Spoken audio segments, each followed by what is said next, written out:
Olá pessoal, tudo bem com vocês? Estamos de volta com a parte final sobre câncer de mama. Espero que gostem.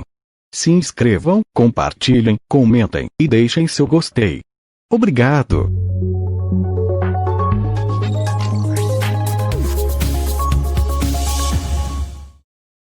Contracepção. Em sobreviventes do câncer de mama, a primeira escolha da contracepção devem ser métodos não hormonais. Os métodos baseados em progestogênios, como Depo, Provida, dispositivo intrauterino, com progesterona ou pílula exclusivamente de progestágeno, possivelmente aumenta o risco de recorrência do câncer, embora essa possibilidade ainda esteja pouco estudada. Entanto, podem ser usados se os benefícios forem superiores ao possível risco. Menopausa. Em sobrevivente do câncer da mama, recomenda-se considerar primeiro opções não hormonais para os efeitos da menopausa, como os bifosfonatos, ou moduladores seletivos do receptor de estrogênio para a osteoporose, ou estrógenos vaginais para sintomas locais. Os estudos observacionais de terapêutica de substituição hormonal após o câncer de mama são na generalidade positivos. Caso seja necessário substituição hormonal, a terapia exclusiva de estrogênio ou terapia de estrogênio com um dispositivo intrauterino de progestágeno podem ser opções mais seguras do que a terapia sistêmica combinada. Aspectos psicológicos. O diagnóstico, sintoma e tratamento do câncer têm um impacto emocional profundo. O câncer e o tratamento podem provocar alterações na aparência da pessoa, como perda de cabelo, ganho ou perca de peso, cicatrizes cirúrgicas, exantemas, perda de uma mama e cansaço que podem retirar a modificação para realizar atividades que anteriormente se gostava. Muitos hospitais estão associados a grupos de apoio para o câncer, que proporcionam ajuda e acolhimentos aos pacientes. Muitas das alterações desaparecem ou melhoram após o tratamento. A cosmética e a cirurgia reconstrutiva podem ajudar as pessoas a lidar melhor com as alterações físicas. O diálogo com outros pacientes, sobreviventes de câncer ou grupos de apoio, ajuda a aceitar melhor as alterações com o corpo. A atividade física oferece a energia e ajuda a pessoa a sentir-se melhor durante o tratamento. Nem todos os pacientes vivem a doença da mesma maneira. Alguns fatores, como a idade, podem ter um impacto significativo na forma como a pessoa reagir a um diagnóstico de câncer da mama. As mulheres jovens têm muitas vezes que se confrontar com a eventualidade de uma menopausa precoce, induzida por muito dos regimes de quimioterapia usados no tratamento, particularmente aqueles que usam hormônios que suprimem a função dos ovários. Muitas pessoas com câncer apresentam sintomas de ansiedade, expolitada pela incerteza do diagnóstico, medo da morte pela doença, recidivas ou receio de tratamento. Ansiedade, por agravar os efeitos secundários do tratamento, como a fadiga, tornar a pessoa dependente de outrem ou alterar a relação com a família e amigos. Ansiedade pode ser gerida com aconselhamento psicológico, técnica de relaxamento ou medicação. Epidemiologia. O câncer da mama é o segundo câncer mais comum em todo o mundo, e o câncer mais comum entre mulheres, tanto em países desenvolvidos como em países em vias de desenvolvimento. Estima-se que em 2012 sido diagnosticados 1,67 milhões de novos casos, o que corresponde a 25% de todos os diagnósticos de câncer. A incidência entre as várias regiões do mundo varia significadamente, desde 19,3 casos por 100 mil habitantes na Oriental, até 89,7 na Europa Ocidental. Globalmente, o câncer da mama é a quinta causa de morte por câncer, tendo sido responsável por 522 mil mortes em 2012. Em países desenvolvidos, é a segunda causa de morte para o câncer, 198 mil mortes, ou 15,4%, apenas atrás do câncer do pulmão. A mortalidade varia entre 6 mortes por cada 100 mil pessoas no Extremo Oriente e 20 por cada 100 mil na África Ocidental. A amplitude da mortalidade entre as regiões do mundo é menor do que a da incidência, devido à melhor sobrevivência que se registra em países desenvolvidos.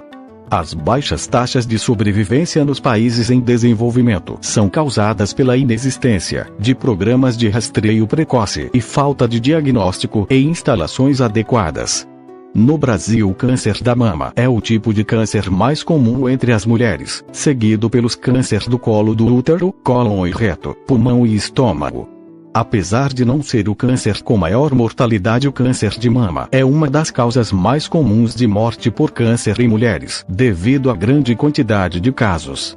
Em 2003, São Paulo teve a maior quantidade de novos casos diagnosticados, com 94 por cada 100 mil habitantes, seguida pelo Distrito Federal com 86, 1 a 100 mil, e Porto Alegre, com 66,5 a 100 mil. Um dos motivos possíveis para esse elevado número de casos nas capitais é o elevado consumo de álcool e tabaco, e a maior exposição a estimulantes hormonais femininos e a pesticidas nos alimentos. Em Portugal, o câncer da mama é o tipo de tumor maligno mais comum entre as mulheres, seguindo pelo do cólon, tireoide e estômago, e o segundo mais comum entre a população em geral. Em 2009, a taxa de incidência de tumores malignos da mama entre a população em geral foi de 57,94 casos por 100 mil habitantes, e entre o sexo feminino de 110,12 casos por 100 mil habitantes. Em 2012, os tumores malignos da mama feminino foram responsáveis por 1.663 óbitos, correspondentes a uma taxa de mortalidade de 31,8 por cada 100 mil mulheres. História. Embora o câncer da mama seja conhecido desde a antiguidade, até o século XIX era pouco comum.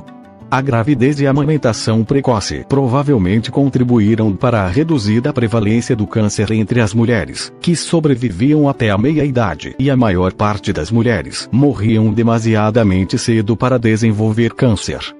No entanto, a melhoria significativa da higiene e do controle de doenças infecciosas neste século provocou um aumento significativo da esperança de vida e, por sua vez, o aumento do número de casos. Devido à sua visibilidade, o câncer da mama é a forma de câncer que mais frequentemente é descrita em documentos antigos. Uma vez que as autópsias eram pouco comuns, os cânceres dos órgãos internos raramente eram observados na medicina da antiguidade. No entanto, o câncer da mama podia ser facilmente sentido através da pele. Em estádios avançados, muitas vezes desenvolvia lesões, tornava-se necrótico e úlcera pela pele. A mais antiga descrição do câncer da mama data da dinastia egípcia. O primeiro registro de uma mastectomia data de 548 d.C., quando foi proposta por Aécio de Amida, a imperatriz Teodora. A medicina privativa, desde a antiguidade grega até o século XVII, baseava-se no humorismo, e acreditava que o câncer da mama fosse causado por equilíbrios nos fluidos essenciais, que controlavam o corpo, especialmente pelo excesso de bilis negra. Muitos pacientes viam câncer como castigo divino. No século XVIII, começaram a ser propostas várias explicações, desde a falta de atividade sexual, até o excesso de atividade sexual, lesões físicas no peito, coagulação de leite na mama e várias formas de bloqueio linfáticos, quer internos que dividido, a vestuário muito apertado. Só quando no século XVII se começou a compreender o sistema circulatório, é que os médicos puderam associar a disseminação do câncer da mama aos gânglios linfáticos na axila. O cirurgião francês, Jean-Louis Petit, e mais tarde o escocês Benjamin Bell, foram os primeiros a remover com sucesso os gânglios linfáticos, tecido mamário e músculos adjacentes. O seu trabalho foi continuado por William Stewart Alsted, que começou a realizar mastectomia radicais em 1882, apoiado pelo progresso na tecnologia de cirurgia, como a anestesia. Esta técnica radical muitas vezes envolvida remover ambas as mamas, os gânglios linfáticos e os músculos adjacentes. Isto provocava muitas vezes dor e incapacidade a longo prazo, mas era visto como um mal necessário para impedir o câncer de voltar a ocorrer. Antes do aparecimento das mastectomias radicais, a sobrevivência há 10 anos era de apenas 10%, tendo aumentado para 50% com base no trabalho de Alsted. Jerome Urban promoveu cirurgias ainda mais radicais com remoção de maior quantidade do tecido. Esta técnica continuou a ser usada até 1963, quando se demonstrou que as taxas de sobrevivência há 10 anos eram idênticas à mastectomia de Alsted. Os sintomas de classificação e estádios para o câncer da mama começaram a ser desenvolvidos nas décadas de 1920 e 1930.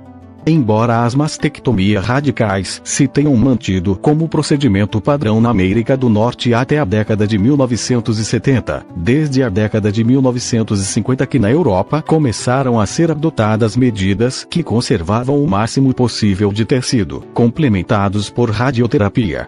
Uma das explicações para esta diferença está na proporção entre sexos na época. Encontro, na América do Norte as mulheres cirurgias representavam menos de 1% da classe. No corpo clínico oncológico de alguns hospitais da Europa, metade da equipe era constituída por mulheres.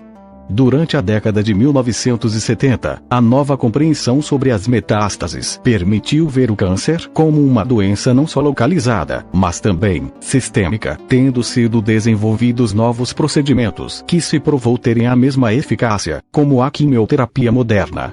Na década de 1980, vários estudos não controlados sugeriam que complementar a radioterapia com transplante de medula óssea poderia ser eficaz no tratamento de câncer duros, o que mais tarde se veio a demonstrar se é falso e especulativo. No entanto, entre os finais da década de 1980 e 1998, foram realizados milhares de transplantes, os quais têm diversos efeitos adversos graves e taxa de mortalidade de 3 a 15%. Em 2002 concluiu-se que a terapêutica hormonal de substituição aumentava significativamente o risco de câncer da mama. Sociedade e cultura. Até o início do século XX, o câncer da mama era visto como uma fatalidade sem cura. Pouco podia ser feito com as técnicas cirúrgicas primitivas, pelo que as mulheres tendiam a sofrer em silêncio e vergonha, em vez de procurar ajuda. Quando o progresso na cirurgia melhorou a sobrevivência do câncer, as mulheres começaram a consciencializar-se da doença e da possibilidade de tratamento. Uma das primeiras campanhas organizadas de sensibilização da opinião pública, Women's Field Army, teve lugar nos Estados Unidos entre as décadas de 1930 e 1940. Em 1952, surgiu o primeiro grupo de ajuda mútua, denominado Reach to Recovery, que promovia o contato entre pacientes e sobreviventes de câncer.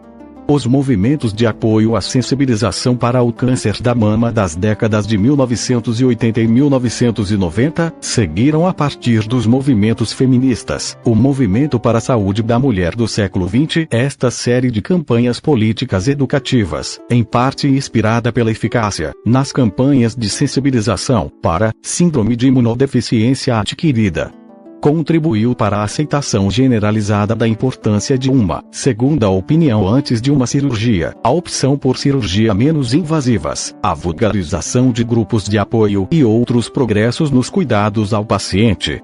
Laço cor-de-rosa. O laço cor-de-rosa é o símbolo mais proeminente do movimento da sensibilização para o câncer da mama. Os laços, que podem ser produzidos sem grandes custos, são frequentemente vendidos para angariação de fundos. Podem ser usados para homenagear as pessoas a quem foi diagnosticado câncer ou para identificar produtos que o fabricante pretende vender a consumidores sensíveis para a questão do câncer da mama. O laço cor-de-rosa está associado à generosidade individual. Fé no progresso científico é uma atitude proativa, encorajando os consumidores a focar-se na perspectiva positiva de uma eventual cura para o câncer. Por outro lado, envergar o laço cor-de-rosa é muitas vezes certificado pelos que consideram esta prática um ativista de sofá, sem qualquer efeito prático positivo. Também tem sido criticado como hipocrisia, uma vez que algumas das mesmas pessoas, empresas ou organizações que usam laço cor-de-rosa para demonstrar solidariedade com as mulheres com câncer ao mesmo tempo opõem-se a medidas realmente eficazes, como direitos dos pacientes e medidas de combate à população atmosférica. Os críticos argumentam que a natureza otimista dos laços cor-de-rosa e o consumo de produtos cor-de-rosa distrai a sociedade da ausência de progresso na prevenção e cura da doença. O laço é também criticado por reforçar os estereótipos de gênero e objetificar a mulher e seus seios. Impacto econômico. Em comparação com outras doenças ou outros cânceres, o câncer da mama recebe uma fatia relativamente maior de recursos e atenção das entidades públicas. É maior cobertura mediática em relação a outros cânceres, de igual prevalência. Uma das consequências desta elevada visibilidade é que por vezes os resultados estatísticos podem ser interpretados de forma incorreta. Por exemplo, a alegação de que 1 em cada 8 mulheres será diagnosticada com câncer da mama ao longo da vida dependente da assunção irrealista, e que nenhuma mulher morrerá devido a outra doença antes dos 95 anos. Em 2009 o custo econômico do câncer na União Europeia foi de 126 mil milhões de euros, dos quais 12%, 15 mil milhões de euros, se destinaram ao câncer da mama. Os custos diretos de tratamento correspondem a 40% destes valores. Na gravidez. O câncer da mama associado à gravidez é aquele que é diagnosticado durante a gravidez, ou no primeiro ano pós-parto. É a neoplasia mais comum durante a gestação e é cada vez mais frequente à medida que a idade média da maternidade é cada vez mais avançada. A maioria são carcinomas ductais invasivos, 80 a 100%, pouco diferenciados, de grandes dimensões, com invasão linfática e vascular e negativos para os receptores de estrogênio. A maioria, 53% dos casos é diagnosticada nos pós-parto. O câncer da mama associado à gravidez ocorre numa grávida em cada 3.000 a 10.000 e corresponde a entre 0,2% e 3,8% de todos os diagnósticos de câncer da mama. O diagnóstico de câncer, durante a gravidez, é mais difícil devido ao aumento de tratamento das glândulas mamárias induzido pelo estado hormonal. Na maioria das grávidas a mamografia revela uma glândula mamária muito densa, heterogênea e nodular, o que diminui significativamente a sensibilidade deste exame. Isso faz com que os nódulos sejam frequentemente subvalorizados, atribuindo a alteração benignas ou a desconfortos normais da gravidez, e faz com que o câncer seja geralmente descoberto no estádio mais avançado. Algumas técnicas de imaginologia, como a ressonância magnética, ecografia e mamografia com proteção do feto, são seguras durante a gravidez, enquanto outras, como a tomografia por emissão de positrões, não o são. O tratamento é geralmente mesmo que para mulheres não grávidas. Em alguns casos, o tratamento é adiado para depois do parto. Sobretudo se o câncer é detectado numa fase avançada da gravidez, as induções de parto para dar início ao tratamento são poucos comuns. A cirurgia é geralmente considerada segura, embora se evite a radioterapia. Muitos medicamentos usados em quimioterapia não são administrados durante o primeiro trimestre devido ao risco de doenças congênitas e aborto espontâneo. A realização de um aborto não é necessária e não aumenta a probabilidade de cura ou sobrevivência da mãe. No pós-parto, a radioterapia pode interferir com a capacidade de amamentação da mãe, uma vez que diminui a capacidade de produção de leite e aumenta o risco de inflamação da glândula mamária, e os medicamentos de quimioterapia podem passar para o bebê através do leite. Investigação. Nos últimos anos têm sido aprovados em diversos medicamentos inovadores. Estão atualmente a ser investigados novos métodos de diagnóstico e tratamento para o câncer da mama. Entre os novos meios de rastreio e diagnóstico estão a tomossíntese mamária, uma técnica tomográfica da baixa radiação em que capta imagens de vários ângulos em redor da mama e as sintetiza no modelo tridimensional. Estão também a ser investigadas formas de personalizar o rastreio de acordo com o risco de cada mulher, com o objetivo de diminuir o número de falsos positivos. A análise genômica tem permitido aprofundar o estudo da diversidade molecular do câncer da mama e pode medir e identificar ainda mais subtipos de câncer, o que poderá levar ao desenvolvimento de terapias que têm como alvo as alterações genéticas desses subtipos. Dispositivos inteligentes. Vários dispositivos foram desenvolvidos para monitorar pessoas com histórico familiar, predispostos ao câncer, cânceres recorrentes e pacientes assintomáticos. Os pesquisadores desenvolveram uma roupa inteligente, com tecnologia de miniaturização que permite o sistema de detecção do Smart Bra, sutiã inteligente, para que ainda seja confortável de usar e quase imperceptível. Se o sistema detectar uma massa suspeita de células, ele alertará o usuário para que ele possa agendar uma consulta com o especialista. O dispositivo detecta cânceres nos estágios iniciais e pode ser usado para a prevenção de câncer. A tecnologia emite ondas de ultrassom, como aquelas empregadas na ultrassom focalizado de alta intensidade e no ultrassom pulsado de baixa intensidade, para realizar exames de ecografia de células potencialmente cancerígenas. Sensores piezoelétricos são usados para gerar ondas de ultrassom. Notas. Por exemplo, um carcinoma ductal in situ, que envolve toda a mama, continua a ser estágio 0 a ter um excelente prognóstico, com sobrevivência livre de doença de cerca de 98%, tumores malignos. Taxa de incidência bruta em ambos os sexos, 57,94 casos por 100 mil habitantes. Taxa de incidência padronizada, população europeia, em ambos os sexos, 47,23 casos, por 100 mil habitantes. Taxa de incidência bruta no sexo feminino, 110,12 casos por 100 mil mulheres. Taxa de incidência padronizada, população europeia no sexo feminino, 87,58 por casos 100 mil mulheres.